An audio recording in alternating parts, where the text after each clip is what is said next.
In Chapter 7, what we try to do is take the information presented in Chapters 5 and 6 and synthesize them into a sort of comprehensive model of individual informing. Then when we go on to Chapter 8, we talk a little bit more about informing as it involves groups and crowds. So, an overview of Chapter 7 begins with introducing what I refer to as the individual resonance model of information processing that's based on an earlier bias filter model. Then we look at some of the different filters that interfere with our ability to inform. Attention filters, information filters, the cognitive filters, filters that are based upon our risk and time preferences, filters that deal with the emotional impact of the informing that's going on. And then we summarize this in terms of the success framework presented by Chip and Dan Heath in Made to Stick. Before we turn to the specific model, what I'd like to do is introduce the concept of resonance. When you talk to researchers, very often they seem focused on two aspects of their research. Is it rigorous and is it relevant? Now, if we look at rigor, rigor can be defined as information being credible. It's been subjected to objective testing and so forth. That's what makes a piece of research or an assertion rigorous. When we talk about relevance, we talk about the topic being important to the clients that we want to inform, that the clients are motivated to learn about the topic. And the question then becomes, well, is this enough? And I would argue that it really isn't, because neither rigor nor relevance really deal with the question of whether the message is going to get to the client in a way that produces the intended changes. So I have introduced the notion of resonance. And what resonance means is that the message is composed in a way that it reaches the client without undue attenuation, which means loss of information or distortion, the wrong information coming in. Also, if the message is interesting, and what I would argue is that if we want our research to have impact, rigor and relevance are not enough. What we need is additional resonance to make sure that the message gets across. And this is one of the reasons why I believe it is a mistake to separate out the notion of doing research with the notion of actually diffusing that research to practice, because I believe you have to look at the two as being inseparable and all part of research. As a way of thinking about resonance, I introduced a model called the individual resonance model, which was based on an earlier model called the bias filter model. And the basic idea here is the way we often think about informing is, we've got a sender, we've got a filters, and then it goes all the way to the client's knowledge. And we don't really worry what happens within the client's mind before we reach that knowledge interpretation. And in this particular model, as long as we send the message, we don't have to worry too much about it being received. What I would argue is that this is really not a good idea. In fact, a nice way of thinking about this, and I call this a conceptual scheme, not a theory, because I don't believe the mind is really organized like this. I think this is just a convenient way of organizing our information or the way we think about the mind. But is to imagine the information entering the client's mind as going through a series of filters. And the first of these filters is attention. If the client is not paying attention, then there is no way that that message is going to get through. You can speak to someone who's asleep as much as you want.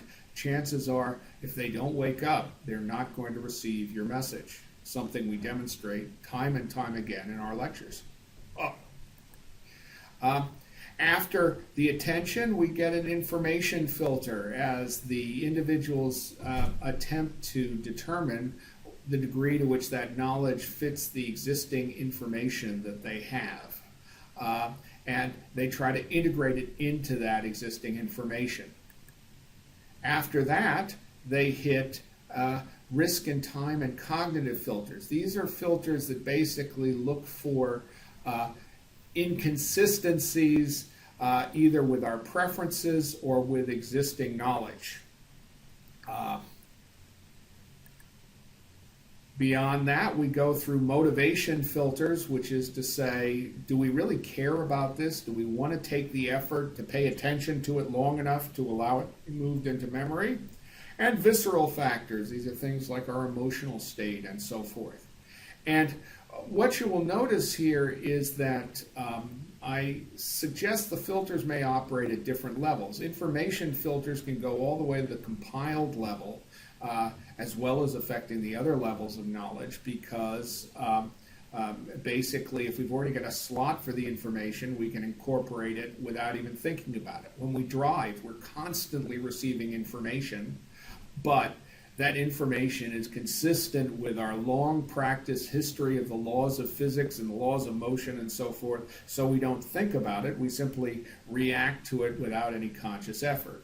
As we move to risk and time and cognitive filters, this requires a little bit more attention. This doesn't really work at the compiled level, and involves like our structures, our knowledge structures, as well as discrete concepts. And as we move to motivation and visceral factors, we're more focused on the sort of specific implications as opposed to incorporating it into existing knowledge structures. Oversimplification to be sure, but it's just kind of a convenient way of thinking about these things. What I'll do now is take you through some examples that deal with the different levels. And the first level we'll look at involves something known as the information processing inverted U-curve. And it basically measures informing effectiveness versus the rate of information flow.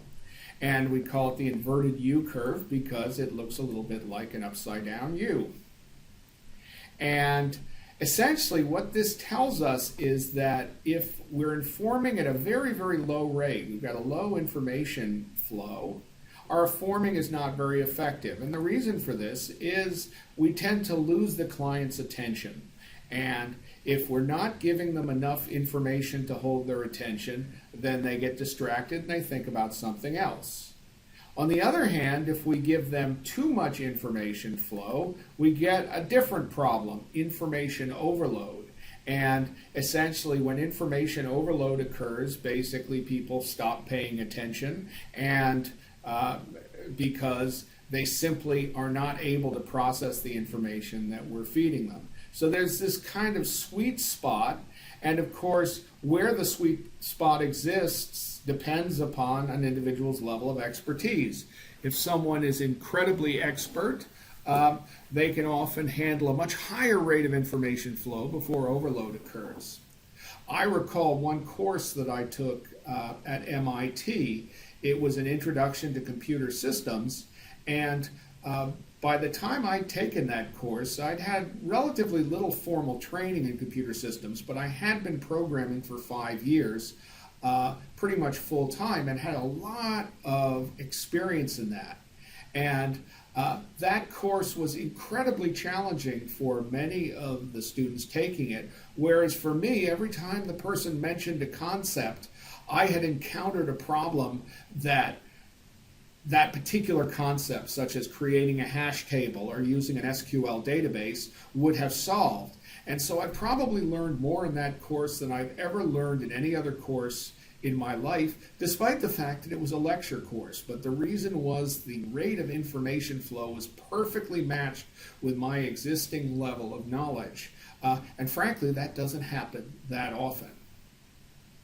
Unless you think that this is too conceptual, there's some very practical examples of attention filters. For example, Daniel Ariely reported a study where a teenage driver driving alone was 40% more likely to get into an accident than with an adult. But when another teenager was in the car, the percentage was twice that, and with a third teenager along, the percentage doubled again. So what we see is that distraction can have a major impact on our ability to process information. Another famous example is what's known as the Stroop effect. And the Stroop effect typically involves displaying words and colors that are inconsistent. And what we find is that if you write the word blue in blue, it's very, very easy for people to keep track of that and recall it. If you write green, on the other hand, in red or some other color, we process that information much more slowly. Once again, these are examples of how our ability to pay attention impacts our ability to process information. Our information filter is designed to provide us with some shortcuts such that we look at information, and if it fits a particular pattern or if we've seen it before, we don't bother dealing with it carefully. We just move it right into storage. So, for example, if you read the sentence above quickly, what you might not notice is the fact that the word "the" is repeated twice. Another example of this is context. The phrase "time flies like an arrow" is well known in artificial intelligence because when you first see it, you normally look at it as some sort of philosophical statement about time, analogous to, say, time flies when you're having fun. But you feed this into a computer parser and you get a bunch of other possibilities as well that we don't see as humans, because our information filter essentially picks the one based upon the most appropriate context. So, for example, time flies like an arrow could be equivalent to some breed of fly, like the fruit fly, loving arrows in particular, analogous to fruit flies like a banana. It could also be an instruction to someone who is timing flies in a race, and the instructions are: time these flies the same way you would time an arrow. Similarly to time hurdlers, the way you would time sprinters. And then finally, the most bizarre interpretation: time flies using the method an arrow would. In other words, imagine that an arrow would use a stopwatch, then you should essentially use a stopwatch to time your flies as well. That one's pretty hard to pick out, but in fact the computer has no trouble picking it out because there is considerable ambiguity here, and our information filter can be very effective in preventing us from having to deal with these obviously unintended interpretations. Cognitive filters apply things like heuristic and reasoning to attempt to come up with solutions that are not immediately recalled.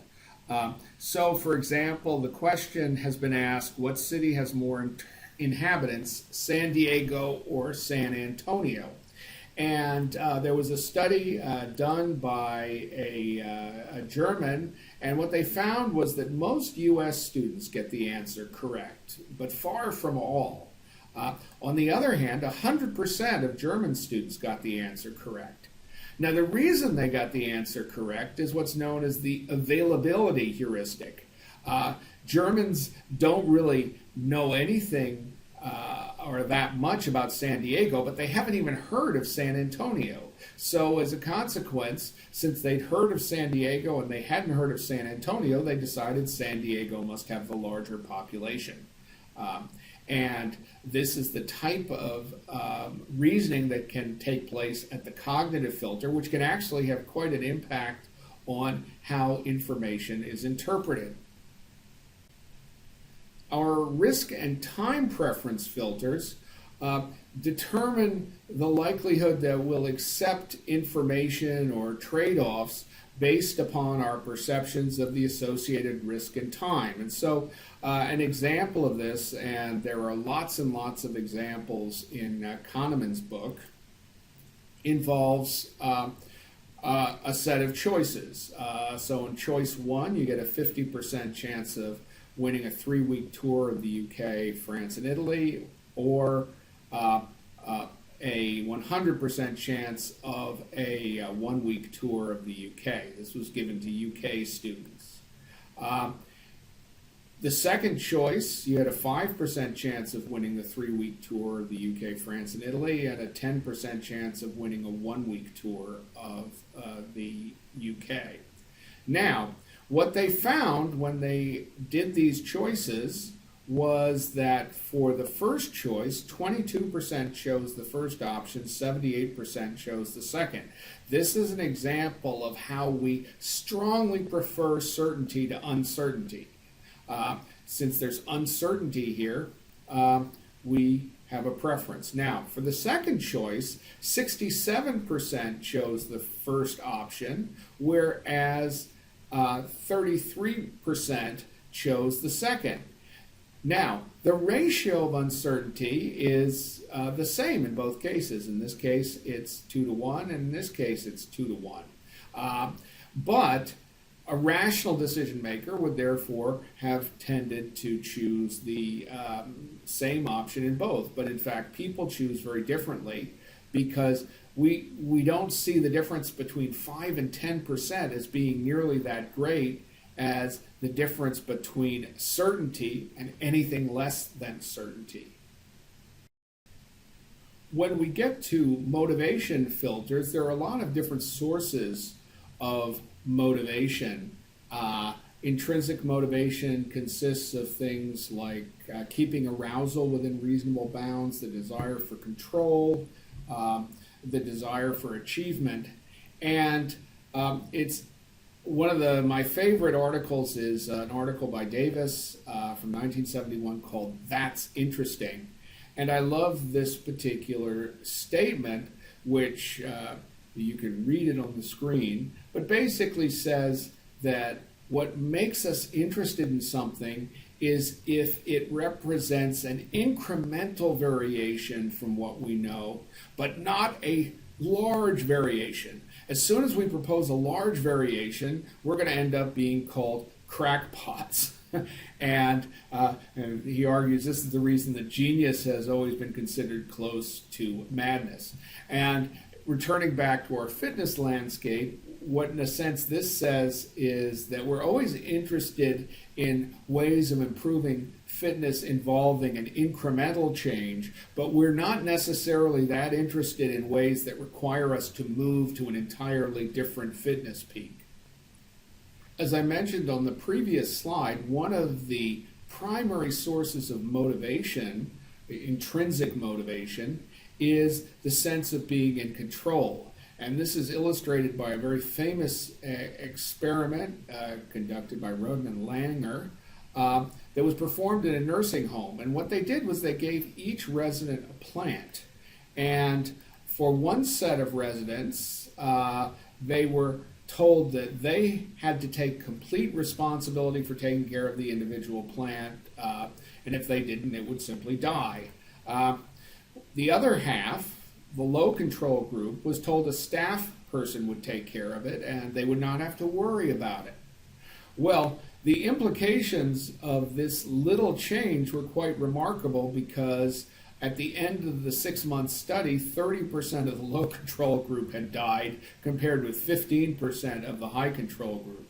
I'm not exactly sure how you would get this through an institutional review board today when the result of being in one of the groups was a higher death rate, but what this basically tended to do was confirm a study that when you give people responsibility, they do better in every respect. And this is just an illustration of the power of motivation and of giving people control, which has important implications for informing, since when you use certain techniques for informing, such as lectures, what happens is the individual client doesn't really have a sense of control, whereas if you engage them in their education, they are likely to have a much higher sense of control, and that will help move the information through that motivation filter. Another motivation effect can be found in the area of goal setting theory, which is one of the most researched and probably most successful areas of management theory. And basically, what goal setting theory says is that you can dramatically improve performance by giving individual goals, but the goals have to have certain specific characteristics. They have to be specific, because specific goals tend to outperform vague goals or no goals.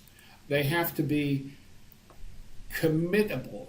The individual has to have a sense of commitment, and not only does this increase performance, but can lead to what's known as the escalating commitment effect, which is to say, the longer you hold a goal and the more you move towards a goal, the more committed to that goal you become. And this is another version of proximity, which is we tend to do better when we see progress being made, sometimes referred to as the endowed progress effect. So we become more committed when we see progress being made. And difficulty improves a goal up to a point, as long as the goal remains achievable and as long as the goal is not avoidable. In other words, if you can get out of a particular goal, then difficulty does not necessarily increase your commitment to it. And this is a little bit like that notion of the inverted U. If you have a goal that's too easy, you don't perform that well, you kind of ignore it. If you have a goal that's too hard, then you ignore it. You need that sweet spot. But as long as you're within that sweet spot, if you increase difficulty, you can increase performance. Finally, there is participation. And what's interesting here is it turns out involvement in setting the goal matters a lot less than we might expect.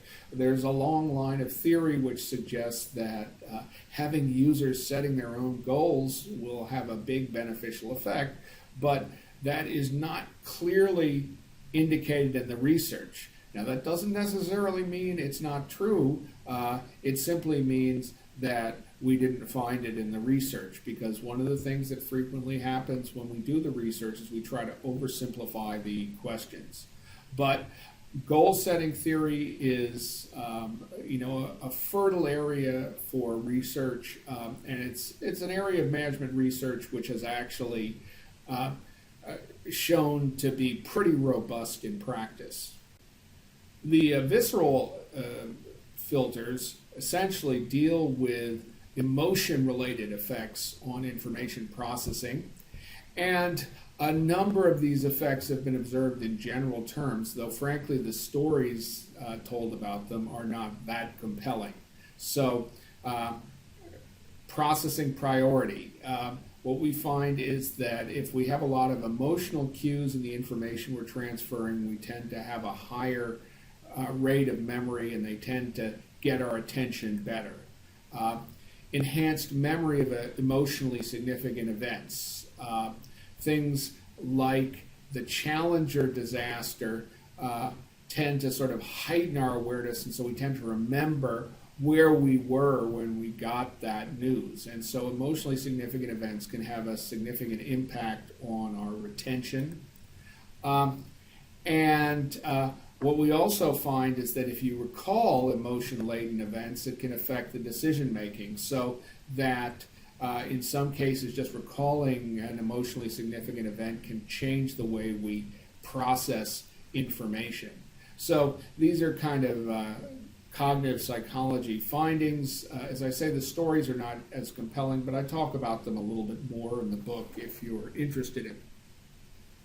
As you may recall, Chip and Dan Heath, in their book Made to Stick, proposed a success model that if you want to communicate in a sticky way, it has to be simple, unexpected, concrete, credible, emotional, and revolve around a story. And what I would argue here is that this particular framework actually works pretty well in the context of this individual resonance model. So if we take a look at simple and unexpected, both of these tend to involve the degree to which the message captures our attention. If we talk about concrete, here we're talking about something that's going to get us through the information filter. When we talk about credible, we're dealing with our cognitive filters and our risk filters. We basically have faith in the message. We talk about emotional, we're talking about our visceral and motivational filters. And then stories have a particularly impressive resonance that kind of goes across the board. The thing about stories is stories include their own embedded links. When we talked about what allows us to save information, one of the things we talked about is the more links that exist, the better. And stories, by virtue of their narrative form, already have a lot of their own embedded links, which allows us to bring them in more effectively than almost anything else. And there's a lot of evidence out there in the management literature and in other literatures that suggests that telling stories is a particularly effective way of achieving informing.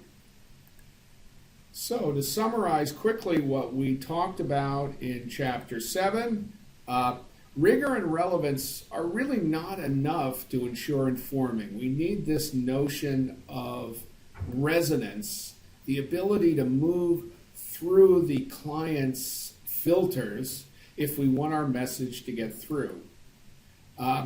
If we take a look at the client as having a series of filters, each one of them has certain characteristics. The attention and information filters tend to use the information we already know in sort of screening the new message that's coming in.